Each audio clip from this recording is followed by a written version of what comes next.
நீங்க பார்க்கறது இப்போ மூணாறு குஞ்சு தண்ணி லொகேஷன்ல இது சன்ரைஸ் மவுண்ட்ல ஒரு நல்ல செம்ம ஹைட்டுங்க. நம்ம வெஹிக்கிள்லாம் எடுத்துட்டு போக முடியாது. ஜீப்பு தான் எடுத்துட்டு போகணும்னு சொல்லிட்டாங்க. சரி, ஒருவேளை அது ஆக்சுவலா ஜீப்பு மட்டும் போகுமா அப்படின்லாம் கிடையாது. இந்த ரோட்ல இந்த இடத்துல வந்து ஒரு ஆல்டோ காரே வந்துருச்சு. லோக்கல் பீப்புள் அவங்க எடுக்கலாம். ஆனா அதர் வெஹிக்கிள் எதுவுமே உள்ள அலோவ் பண்ண மாட்டாங்கன்னு நினைக்கிறேன். அந்த ரீசனுக்காக தான் வந்து என்ன சொல்லிட்டாங்கன்னா, அதர் வெஹிக்கிள் எடுக்க முடியாது. உள்ள எடுத்துட்டு வரக்கூடாதுன்னு சொல்லிட்டாங்க. இல்லைன்னா இப்ப நம்ம வெஹிக்கிள கூட நம்ம எடுத்துட்டு போலாம்.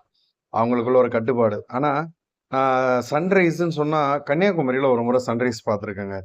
கடல் வழியா வெளியில வரும்போது அதனுடைய முகம் வேற மாதிரி இருந்துச்சு. இப்ப இந்த சன்ரைஸ் கீழ ஒரு கோடு மாதிரி ஒரு நிழல் மாரி தெரியுதே, அது மலை. மலைக்குள்ள இருந்து வெளியில வர மாதிரி இருக்கு. பயங்கரமா இருந்துச்சுங்க. நம்ம மவுண்ட் ஹில்ல வந்து ஒரு சன்ரைஸ் தான் ஃபர்ஸ்ட் டைம். செம்ம வேற லெவலு. இந்த பக்கம் ஃபுல்லா மலை. சூரியன் வர இடத்துல ஃபுல்லா மலை. அதுக்கு அப்படியே ஆப்போசிட் இந்த ரோடு இருக்கு இல்லையா? அதுக்கு ஆப்போசிட்ல அந்த பக்கம் ஃபுல்லா பயங்கரமான பள்ளத்தாக்கு. எனக்கு தெரிஞ்சு இந்த மூணாறுங்கிறது ஒரு ஃபுல்லாவே மலை போல இருக்குங்க. ஃபுல்லா மலை, பள்ளத்தாக்கு, மலை, பள்ளத்தாக்கு. அய்யய்யோ! நானு யோசிக்கவே ஏங்க வண்டியெல்லாம் போயிட்டு இருக்குங்க. அப்படியே ரிவர்ஸ்ல வருது. ஏற முடியல. நெறைய வண்டிங்க அப்படியே பின்னாடி வருது. நான் பயந்துட்டேன்.